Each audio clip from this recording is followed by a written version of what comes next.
Rodents of Yore, written and narrated by Gavin Whitlock. Preface. Within the first layer of hell lies the demonic city of Ongbauk. Buildings wrought of red stone and iron line the many streets and house the elite guard of hell, the 666. Standing in a place of power, a monstrous structure was constructed. The Colosseum-like structure, sporting many pillared alcoves along the outer wall, each peaked and topped with a gruesome sight of suffering humans. At the towering main doors, standing like a foreboding shadow before doom, stood a line of souls weaving back and forth for miles, and each soul was accompanied by a small creature, no more than 2 feet high with red skin and held aloft by a pair of leathery bat-like wings. A powerful creature was holding court inside. The fallen angel sat upon his demonic throne. Inside a cathedral-like hall, the stained glass windows ringing the upper portions of the walls depicted the continuous story of his despised fall. His 3-piece suit was well-pressed and well-tailored, and he was overlooking a procession of damned souls awaiting further sentencing within the 9 layers of hell, his domain. Lucifer had slowly become more aware of his slow torment over his 1,000 years of exile from the earth since the fall of man, and his sullen posture showed his new dismay. He shifted his lithe body in his judgment seat to get a better look at the newest sinner, craning his smooth neck so as to allow his glistening blue eyes to bore through his newest victim over the stacks upon stacks of paperwork that must be filed for each soul passing through hell so that it can be approved by the Lord of all. Lucifer had seen this particular soul a number of times and was quite bored with his appearance now. "Content with your torture again, Heinrich?" he asked, drawing thin, strong fingers through his glossy golden mane. The fallen angel was once an archangel of the One and had the ability to change his form at will as to be frightening or as soothing as he liked, and would often do so to intimidate the souls that came to him. He felt no need to do this now, and therefore appeared as he was, an angel. And an angel he was, his beauty greater than all the women of the earth, with a voice even more melodic than the grandest overture. "Yes, sire. Once again you see through your servant, and with such blue eyes, might I say, sire," growled the soul. He was short and gaunt and bent low, wringing his hands together pitifully. His outward appearance hid his strength of spirit well, for this particular soul had been through the judgment 4 times at least, and each time it was simply because he had stopped feeling tortured by his existence. Each time Heinrich came through, he came with more paperwork.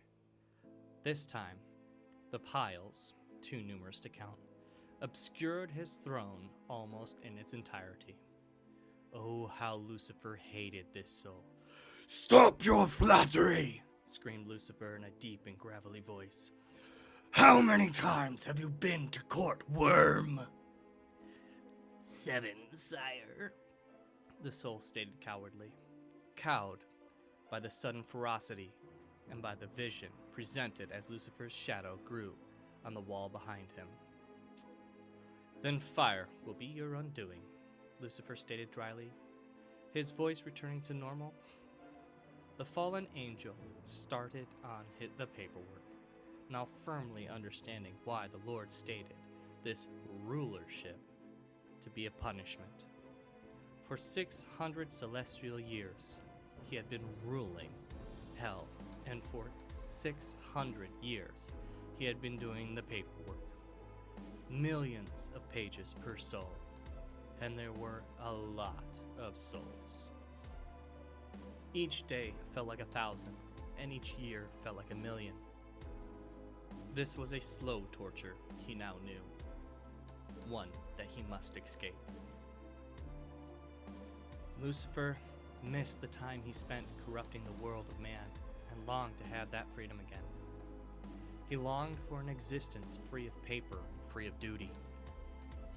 He missed the time he spent on the earth flying through the clouds with the wind on his face and causing the same wind to grow chill and send frost through the extremities of men and watch them struggle to survive the cold northern winters just to have a bear consume their food stores. He missed sending quiet messages into the minds of a faithful husband to have him spend a night working late. He missed tormenting free souls. He had to get out. He now knew. Lucifer threw down his crimson quill and bowled over the gigantic stacks of paper, sending the parchment scattering throughout the grand hall. He was running. He bashed through the crowd of souls waiting to be seen and sprinted toward the gates. Lucifer knew he needed to make it past the guard, but he would figure that out when he came to it. Over the streams of magma he bounded, using his blackened wings to give him lift and help him across. Before long, he had made his way out of the city of Ongbauk. Now he was far from them and on his way. Across chasm and magma flow, over crag and under gallows. There may be a time that he needed his underlings, but he would disturb them when he had secured passage out of the nine hells. For 3 celestial days he ran, roughly 150 earthen days, passing many as he went, and even though they often gave strange looks as he passed, the look he shot back gave no question to what would happen if they were to delay him. It wasn't until the evening of the 3rd day that he glimpsed the gates, and the guardian, waiting stoically. Bartarantalu was his name. The grand beast stood upright, similar to a man, about 16 feet in height, though much more muscular and covered in thick, bristling hair. The head of the beast was that of a bear, only more stunted in snout, and bearing a pair of catfish-like tendrils under the nose, like a mustache. The creature held a 2-edged sword in each hand. The marvelous swords were made of a heavenly metal referred to by the angels as cloud steel, and each was sporting a scrolling design throughout the blades, winding and weaving in an intricate pattern down the length. Upon closer inspection, Lucifer noticed that the intricate scrolling was made by thousands of tiny celestial runes, which are often used in strengthening celestial weapons. The beast had its eyes closed and was singing to itself. I'm not a perfect person. I'm not where I'm meant to be. But God, I keep on searching to find what you would have of me. 'Cause I'm an empty vessel. Fill me up, oh God. Yeah, I'm an empty vessel. Come into my heart. Lucifer walked up gracefully and presented himself openly to the creature and waited patiently for his song to finish. They were in a large alcove that housed the iron-wrought gates, each depicting half of the fallen man, how he, Lucifer, had spent thousands of years corrupting their hearts and turning them away from the teachings of old. Oh, how proud of that time he was. The gate was held in place by 2 gigantic pillars, and locked in the center by a monolithic lock the size of a small house. It seemed not to have a keyhole, and instead, along the sides, there were 2 long slits. Lucifer did not know what to make of it. Looking up, Lucifer realized that the gatekeeper had his eyes closed and was completely lost in the song as he swayed to and fro to the rhythm of his own music.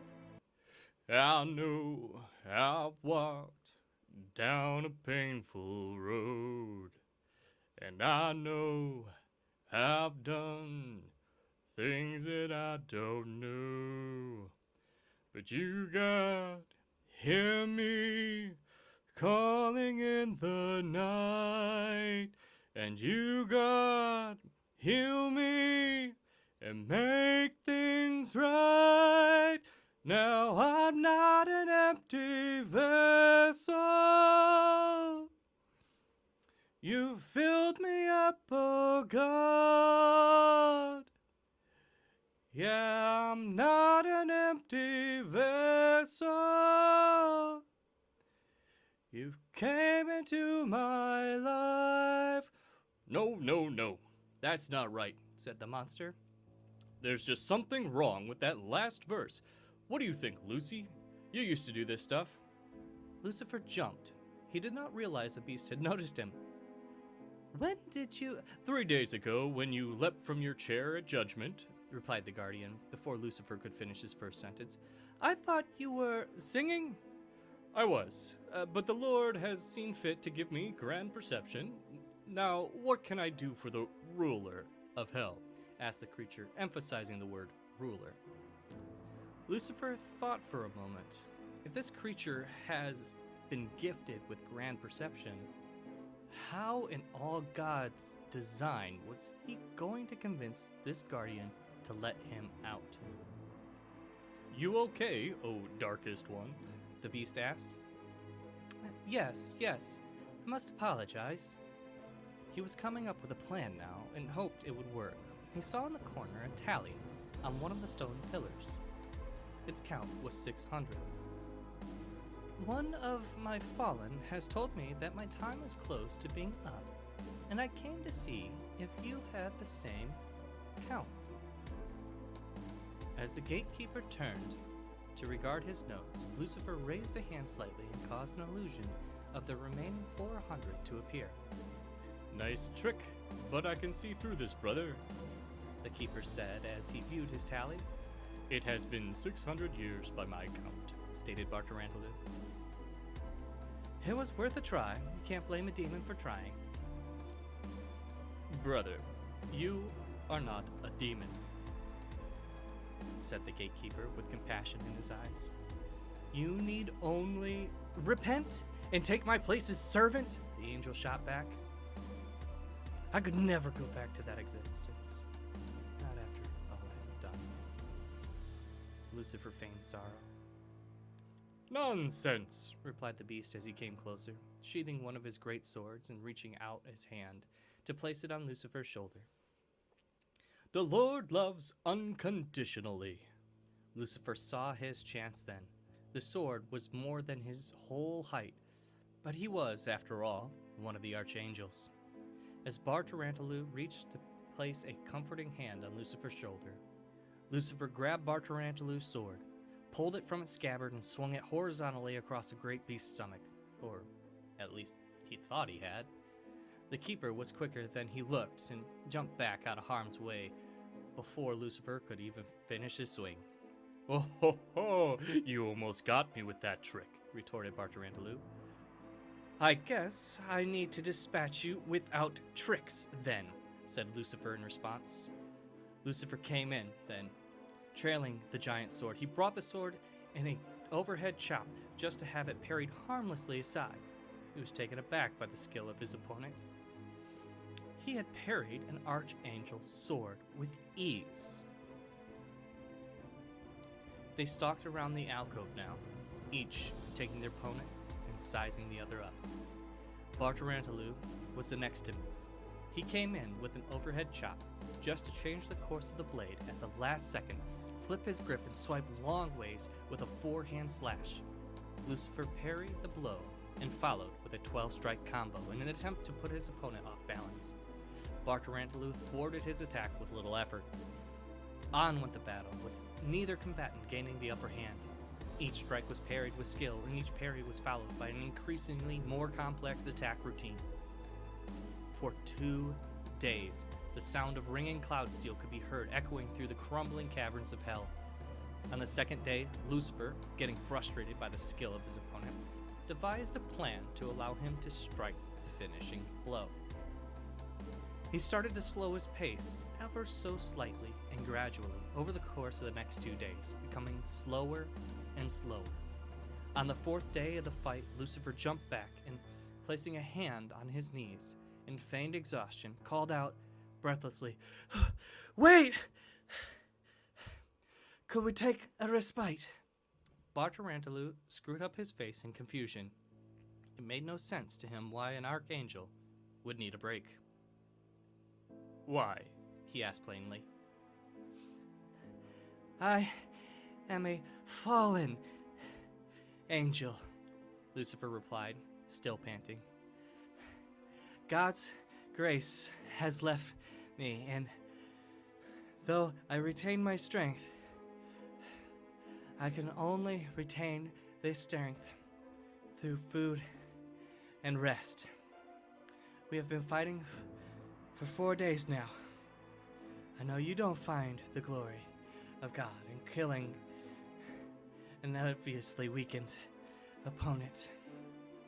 He continued his charade of exhaustion, tilting his head back as if he was struggling to get breath. "You state correctly. On more than one occasion, I had a clear opportunity, but didn't take it for fear you were setting me up." Lucifer lifted a glance at the large swordsman. "You should have taken them. I don't plan on giving you another." Now it was his turn to receive a sidelong glance from his opponent. It is said that a swordman can learn much from his opponent from the few short contacts between blades, and over the last 4 days, the creature believed he knew Lucifer quite well, but this was part of the plan. Lucifer sat on the stone and pulled from his jacket pocket a few wafers and a tiny decanter of some golden liquid. With a snap of his fingers, these items turned into a grand picnic, with a white and red blanket, basket, loaves of bread, 2 full pies, 1 cherry and 1 apple, and a pair of wine glasses accompanied by a light bottle of wine. Lucifer motioned to Bartarantalu to take a seat as he placed the sword on the stone behind him within reach. "I assume you don't need sustenance," started the fallen angel, "but I bid you come and join me nevertheless." The large creature graciously obliged and took a seat opposite of Lucifer, and after prayer he grabbed a plate and a fork, in his hand it looked quite minuscule, and served himself some pie. They started talking then, and if any onlookers were to see them, they would think these two close friends. They talked for a few hours, and after the meal and conversation, Lucifer laid down to take a nap. Or so it seemed, because as he laid down, he also created an illusion of himself holding a sword behind Bartarantalu. He passed the blade of the illusion through the stomach of the keykeeper. Lucifer could see from his place on the floor of the alcove that the 666 were working their way up the road to the gate alcove. He needed to make his move now. With a slight twitch of a single finger, Lucifer switched places with his copy, sword in hand, and currently in Bartarantalu's gut. The creature roared in pain and attempted to grab at Lucifer, but with his positioning, the great monster only succeeded in tearing the wound open further. Lucifer twisted the blade to align it on a horizontal line. Bartarantalu roared again and made a great effort to stand. Lucifer held tight to the blade and forced the keykeeper back to the ground. He ran then, holding the hilt of the sword and dragging the blade through the creature, bisecting him and spilling his entrails onto the stone floor of the alcove. A blade is not only just a blade, the creature said quietly, calmly, through labored breath.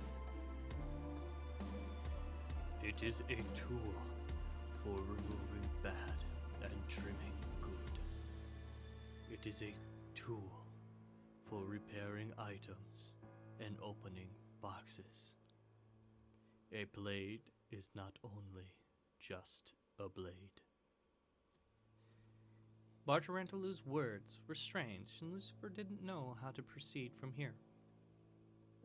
With the ruse no longer necessary, Lucifer strode confidently to the lock. This, too, was covered in the celestial etchings of heaven. Lucifer took his time and deciphered the writings, and felt that there was something familiar to the design. The winding curve of the script upon the background of cloud steel seemed in some way reminiscent of the swords. Cautiously, he picked up one of the swords, now thinking that there was some kind of trick at work here. Is it really that simple? He asked himself aloud. Had the young keeper simply given me the answer with his last words? Is what that simple, my lord?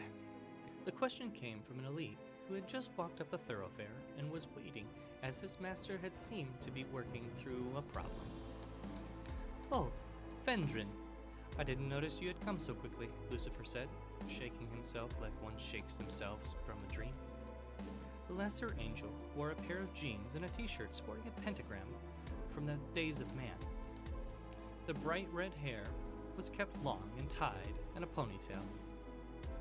I was just puzzling out how to open this lock when I came upon the scrolling on the swords. Here, grab the sword from Bartarantalu's corpse and do as I do. The lesser fallen angel did as he was bidden, and the two walked over to the lock on the gate. Lucifer, lifting himself aloft on his sanguine wings, slid his sword with a metallic grating sound into the slit on the right side of the gargantuan lock.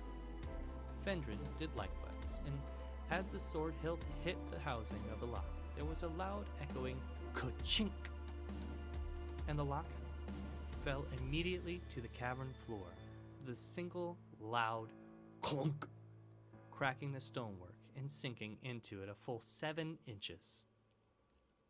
As the lock fell away, so too did the iron gates disappear as if they were never there at all. Instead, in its place stood a pool of water standing like a wall to block them. The surface rippled and reflected their surroundings, but they themselves could not be seen in it. Lucifer reached out his hand to touch the new barrier, and upon touching it, the substance held fast to his fingers, reacting like a magnet to metal. He knew what it was, but wanted to be sure. Fendrin, send a few soldiers to ensure the way is safe, Lucifer ordered, not wanting to risk his own well-being. Yes, sir, answered Fendrin. Galmintoth, Hemoid, Shemesh. The 3 lesser angels strode forward proudly, each wanting to get in Lucifer's good graces. One of them was clad in full-plate armor from the medieval period of man. Their face was covered by a full-faced helm. The second was dressed in a pink Victorian-era sundress, complete with a parasol. Their black hair was worn down and reached the middle of their back, and was held out of their face with a bright pink bow.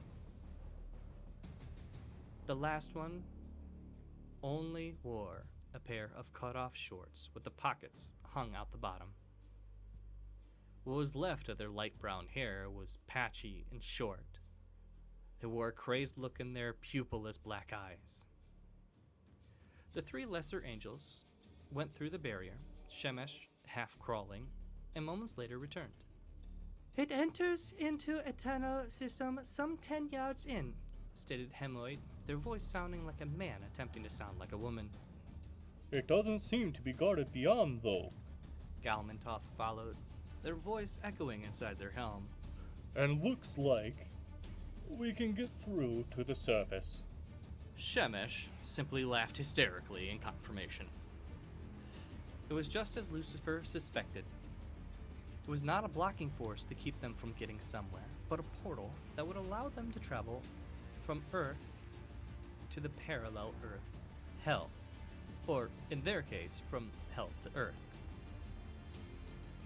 Come, Lucifer ordered. There is much to be done. This time will be different. And with that, Lucifer and his company took the winding paths through the forgotten caverns. For days they journeyed before coming to an underground lake, a seeming dead end in their passage. Without hesitation, Lucifer dove into the water and, swimming to the bottom, found an opening leading deeper. He then swam to the surface and motioned for his guards to follow, and on their journey continued. They swam for some time, not needing to breathe, and emerged in the middle of the Mariana Trench, in the North Atlantic Ocean. He led his followers to the surface, and then into the sky. He wanted to take a survey of the world, as it is now. Over the oceans, he and his underlings flew until they reached land. They're in what used to be known as North America, and below him, he could see creatures moving in the ruins of New York. Flying down to get a closer look, he could see that the creatures were very similar to rats from the time of man, only they walked straight and upright.